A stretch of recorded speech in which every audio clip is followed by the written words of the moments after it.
Video में हम दक्षिण भारत की 132 सीटों के ओपिनियन पोल के बारे में चर्चा करेंगे।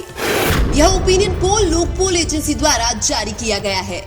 सबसे पहले दक्षिण भारत के एक एक राज्य के ओपिनियन पोल की चर्चा करेंगे। इसके बाद सभी राज्य की एक साथ ओवरऑल ओपिनियन पोल पर चर्चा करेंगे, जिनमें सबसे पहले अगर बात करें तेलंगाना की, तो यहाँ पर लोकसभा की कुल 17 सीटें हैं, जिनमें से कांग्रेस पार्टी के खाते में 10 से 12 सीटें जाती हुई नजर आ रही है, जबकि बीजेपी के खाते में 2 से 4 सीटें जाती हुई नजर आ रही है। इसके अलावा बीआरएस के खाते में 1 से 2 सीटें जाती हुई नजर आ रही है, जबकि अन्य के खाते में 1 सीट जाती हुई नजर आ रही है। यानी कि तेलंगाना में कांग्रेस पार्टी का पलड़ा बीजेपी की तुलना में भारी नजर आ रहा है।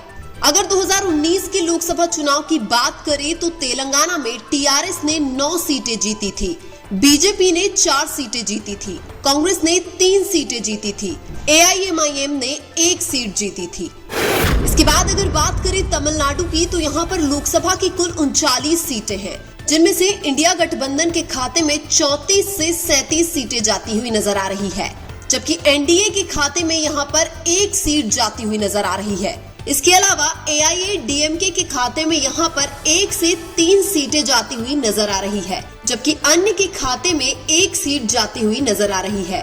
यानी कि तमिलनाडु में इंडिया गठबंधन की पार्टियां क्लीन स्वीप करती हुई नजर आ रही है। अगर 2019 की लोकसभा चुनाव की बात करें तो तमिलनाडु में डीएमके ने 23 सीटें जीती थी, कांग्रेस ने 8 सीटें जीती थी, अन्य ने 7 सीटें जीती थी।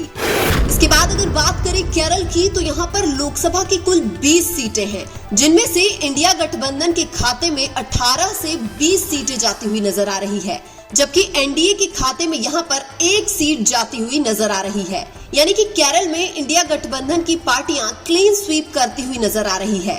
अगर 2019 के लोकसभा चुनाव की बात करें तो केरल में कांग्रेस ने 15 सीटें जीती थी, आईएमएल ने 2 सीटें जीती थी, अन्य ने 3 सीटें जीती थी। इसके बाद अगर बात करें कर्नाटक की, तो यहाँ पर लोकसभा की कुल 28 सीटें हैं, जिनमें से कांग्रेस के खाते में 12 से 14 सीटें जाती हुई नजर आ रही है, जबकि बीजेपी के खाते में यहाँ पर 10 से 12 सीटें जाती हुई नजर आ रही है।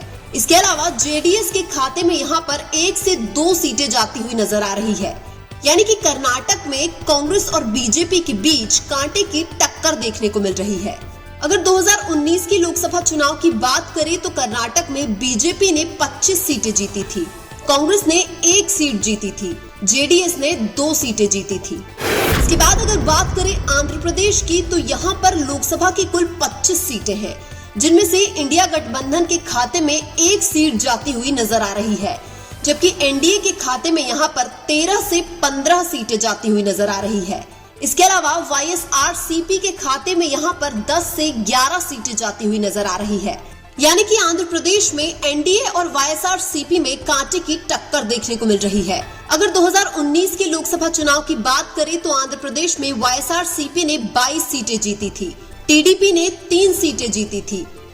इसके बाद अगर बात करें पुडुचेरी, अंडमान और लक्षद्वीप की, तो यहाँ पर लोकसभा की कुल 3 सीटें हैं, जिनमें से इंडिया गठबंधन के खाते में 1 से 2 सीटें जाती हुई नजर आ रही है, जबकि एनडीए के खाते में यहाँ पर 1 सीट जाती हुई नजर आ रही है। यानी कि यहाँ पर एनडीए और इंडिया गठबंधन में कांटे की टक्कर देखने को मिल रही है।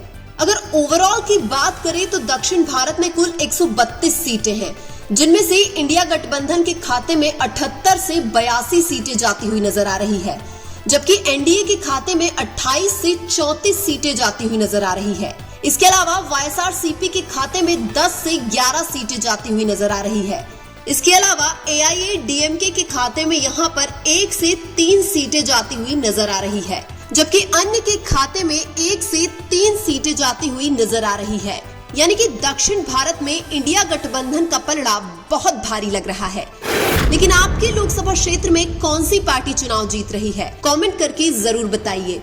वीडियो अच्छा लगा तो लाइक कीजिए और हमारे चैनल मीणा की आवाज को सब्सक्राइब कीजिए। धन्यवाद।